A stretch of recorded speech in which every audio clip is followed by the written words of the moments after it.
भरोसा है कि आप लोगों को अच्छी तरह से समझ में आ रहा होगा। अपनी कॉपी पे आप नोट्स के रूप में इसको जरूर लिखें। अब एक चौथा आता है double displacement reaction.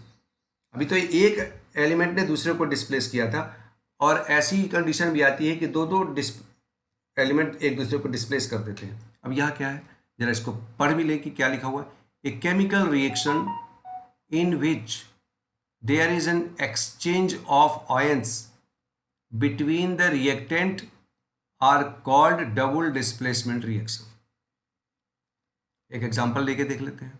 It is also known as metathesis reaction. हाँ, इसको और भी नोट करने की बात है कि जहां डबल डिस्प्लेसमेंट होता है वहां पर इस टाइप को हम कहते हैं मेटाथेसिस रिएक्शन। अब यहां हमने एक एग्जांपल लिया है Na2SO4 सोडियम सल्फेट, फिर बेरियम क्लोराइड। अब यहां पर क्या होगा, ये सोडियम बेरियम को डिस्प्लेस करेगा और बेरियम यहां पर सोडियम की जगह ले लेगा। तो ये क्या हो गया, डबल डिस्प्लेसमेंट हुआ ना। यहां बेरियम आ गया सल्फेट की जगह पे, सोडियम की जगह पे बेरियम आ गया, बेरियम की जगह सोडियम चला गया। तो इस टाइप के जब इक्वेशन होती है तो इसको हम कहते हैं डबल डिस्प्लेसमेंट रिएक्शन। आप ये इक्वेशंस अच्छी तरह से याद करेंगे। इसके बाद एक और इंपॉर्टेंट चीज आती है। ऐसी बहुत सी चीजें होंगी जहां पे कभी कभी कुछ ऐसे प्रोडक्ट बन जाएंगे जो इनसॉल्युबल होंगे, यानी काम तो करेंगे, कुछ प्रोडक्ट तो बनाएंगे, लेकिन वो उसमें कुछ न कुछ टेस्ट ट्यूब में या उसमें बच जाता है, दैट उसको हम कहते हैं प्रेसिपिटेट। तो एक और हमारे पास रिएक्शन का फॉर्म आया, precipitation reaction. Any reaction that produces A precipitate. Precipitate का मतलब कि जब कोई सामान बना है उसमें नीचे तलछट जैसा कुछ बन जाए, बच जाए, that is called precipitate, can be called a precipitate reaction. यानी जिस किसी रिएक्शन में, रिएक्शन के दौरान जब कोई प्रोडक्ट बच जाता है, उसके बाद भी कोई चीज़ छूट जाए एक ऐसी चीज़ के रूप में जो उसमें सॉल्युबल ना हो, छाना जा सकता हो, अलग किया जा सकता हो, दैट इज कॉल्ड प्रेसिपिटेट। और उस जहां जिसमें ये प्रेसिपिटेट बन जाए उस इक्वेशन को हम कहते हैं precipitate reaction. The reactant are soluble, the reactant are soluble but product formed would be insoluble and separate out as solid। मतलब रिएक्टेंट सॉल्युबल हो सकते हैं, लेकिन जब ये प्रेटिसिपेट बनेगा तो ये सॉल्युबल नहीं होगा और इसको आराम से ठोस के रूप में निकाला जा सकता है। अब चलते थोड़ा सा क्वेश्चन आंसर को और देख लेते हैं। कुछ क्वेश्चन आंसर है, उसको कैसे हल करना है।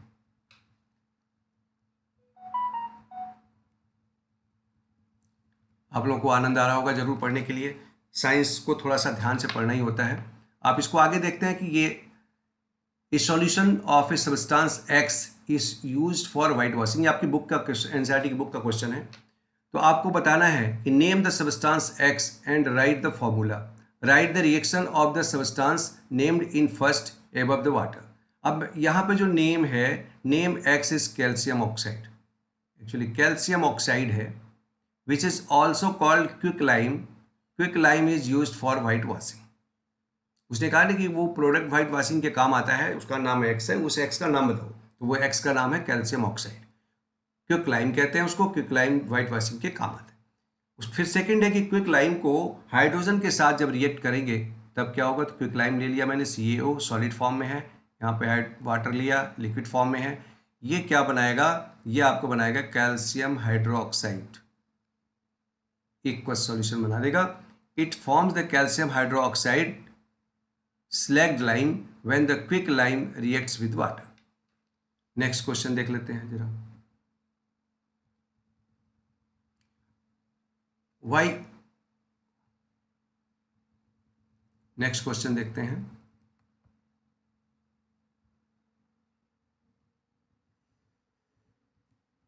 Why the amount of gas collected in one of the test tubes in the activity 1.7 double the amount collect in the other, name the gas। आपका जो बुक देखेंगे तो उसमें जो एक्टिविटी 1.7 उसमें ऐसा है। तो hydrogen and oxygen are collected by the, उस फिगर में देखेंगे तो यही दो चीज़ों का उसमें वो है, hydrogen and oxygen are collected by the electrolysis of water of hydrogen water, hydrogen is collected at the cathode, hydrogen collected हो कहाँ होगा, कैथोड पे, and oxygen is collected at anode. Here hydrogen is of 2 times of oxygen, and there are in the ratio and they are in the ratio of 2:1। तो 2H2O बराबर 2H2 plus O2। Hydrogen के 2 atom है, oxygen के 4 है, तो oxygen के 2 हैं। इनके बीच का जो कॉम्बिनेशन है 2:1 का होता है, इसीलिए कह सकते हैं कि जो एक टेस्ट ट्यूब में होगा वो दूसरे टेस्ट ट्यूब के एलिमेंट से दूने कंडीशन में होगा। यानी हाइड्रोजन के अगर 4 मॉलिक्यूल होंगे तो ऑक्सीजन के 2 होंगे। अब आता है अब आगे पढ़ेंगे हम ऑक्सीडेशन रिडक्शन क्या होता है। बिल्कुल हम समाप्ति की ओर चल रहे हैं अपने चैप्टर के, लेकिन ये ज़रूरी है कि हम थोड़ा सा और डिटेल में पढ़ लें। अभी आता है आपका ऑक्सीडेशन रिडक्शन क्या होता है। Oxidation and reduction, a reaction in which oxygen is gained or hydrogen is lost is called oxidation reaction। बहुत इंपॉर्टेंट है, सिंपल डेफिनेशन याद करिए आप लोग कि उस रिएक्शन में जिसमें ऑक्सीजन गेन हो, ऑक्सीजन मिले बढ़े, और हाइड्रोजन रिलीज हो, लॉस्ट हो, is called oxidation reaction. Oxygen gain होगा, हाइड्रोजन लॉस्ट होगा, तो उसको क्या कहते हैं, ऑक्सीडेशन रिएक्शन। जैसे फॉर एग्जांपल यहाँ लिया है copper plus oxygen twice Cu। अब रिडक्शन क्या होगा, ए reaction in which hydrogen is gained. अब यहाँ उल्टा हो गया, हाइड्रोजन गेन होगा, ऑक्सीजन लॉस्ट होगा, तो इसको कहेंगे हम reduction of equation, reduction reaction. Copper है, हाइड्रोजन के साथ रिएक्ट किया उसने, कॉपर ऑक्साइड ने, फिर क्या बनाया उसने, कॉपर और हाइड्रोजन को वाटर ऑक्सीजन को रिलीज कर दिया एक न्यू प्रोडक्ट बनाकर वाटर के रूप में। यानी यहाँ पर इस इक्वेशन में ऑक्सीडेशन में जरा आप यहाँ पर देखें कि यहाँ पर ऑक्सीजन नहीं है इस वाले में, यहाँ बन गया ऑक्सीजन, तो उसने ऑक्सीजन को गेन किया। यहाँ पर ऑक्सीजन है लेकिन यहाँ कॉपर से ऑक्सीजन हट गया, यानी ऑक्सीजन को उसने छोड़ दिया। तो जब ऑक्सीजन आएगा तो ऑक्सीडेशन होगा, ऑक्सीजन जाएगा तो रिडक्शन होगा। फिर या तो में से क्या है कि हाइड्रोजन को लॉस्ट किया हमने तो ऑक्सीडेशन हो गया, हाइड्रोजन को गेन किया रिडक्शन हो गया। तो इसके बाद एक और इंपॉर्टेंट चीज नोट करें, if a substance gains oxygen during reaction is said to be oxidised. यानी हम ऐसे भी कह सकते हैं कि किसी भी सबस्टांस में कोई सबस्टांस अगर ऑक्सीजन को गेन करता है ड्यूरिंग रिएक्शन तो ये कहा जाएगा कि वो ऑक्सीडाइज्ड हो गया। कौन, वो सबस्टांस क्या हो गया, ऑक्सीडाइज्ड, क्योंकि उसने ऑक्सीजन को गेन किया है। नेक्स्ट क्या होगा कि अगर if a substance loses oxygen during the reaction, अगर कोई सबस्टांस रिएक्शन के दौरान ऑक्सीजन को लूज करता है, it is said to be reduced. उसको क्या कहा जाएगा, रिड्यूस्ड। अब एक और शब्द आता है redox reaction. What is redox reaction? When one reactant gets oxidised while the other gets reduced during the reaction, such reaction are called oxidation reduction reaction और redox reaction।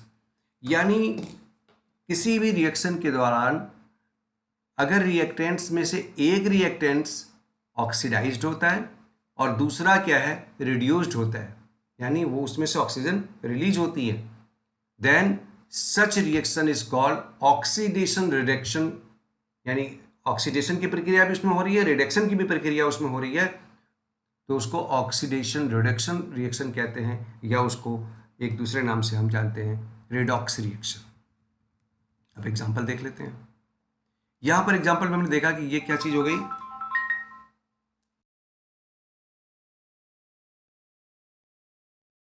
यहां पे हाइड्रोजन क्या हुआ, यहां से चला गया इधर, ऑक्सीडेशन हो गया, इसमें ऑक्सीजन निकल गया। यहाँ से कॉपर ने फिर हीट किया, रिडक्शन किया, तो यहाँ पे ये रिडक्शन हो गया। यहाँ पर हाइड्रोजन क्या हो गया, ऑक्सीडाइज्ड हो गया, वाटर बन गया। यहाँ पर क्या हुआ, कॉपर रिडक्शन फॉर्म में चला गया, ऑक्सीजन निकल गया उधर के लिए, तो ये हो गया। तो इस टाइप की जब इक्वेशन होती है इसको हम कहते हैं रिडॉक्स रिएक्शन। आगे देखते हैं, फिर कुछ चीज़ें और बची हैं छोटी सी, बिल्कुल हम चैप्टर के लास्ट में हैं। थोड़ा सा अपना पेशेंस बनाएं, आप साइंस पढ़ना है तो थोड़ा पेशेंस होना चाहिए। कोराइजन, कोराइजन क्या होता है, when a metal is attacked by substances around it such as moisture, acid, etc. It is said to be corrode, and this process is called corrosion. The black coating of silver and the green coating on copper and are the other examples of corrosion.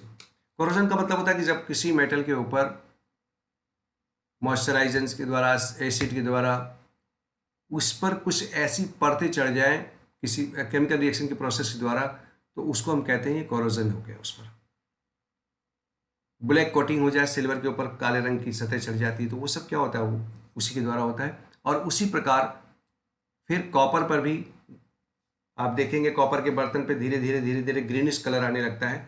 ये जो प्रक्रिया होती है, जो क्रिया होती है, that is called corrosion की क्रिया। इसके बाद एक लास्ट शब्द बचता है rancidity. Rancidity refers to a condition in which food has become undesirable. Rancidity का मतलब क्या होता है कि अगर हमारे पास ऐसा कोई सब्सटेंस है जिसमें फैट है, ऑयल है, इस टाइप का लगा हुआ फूड है, तो अगर हम उसको छोड़ दें तो उसमें उस कंडीशन में, यानी अगर वातावरण से या कुछ तरह से रिएक्ट करने के बाद उसमें एक स्पेशल महक आने लगती है, स्मेल आएगी, या उसका ऑर्डर चेंज, स्वाद चेंज हो जाए, तो उस प्रकार की क्रिया को हम कहते हैं रेंसिडिटी।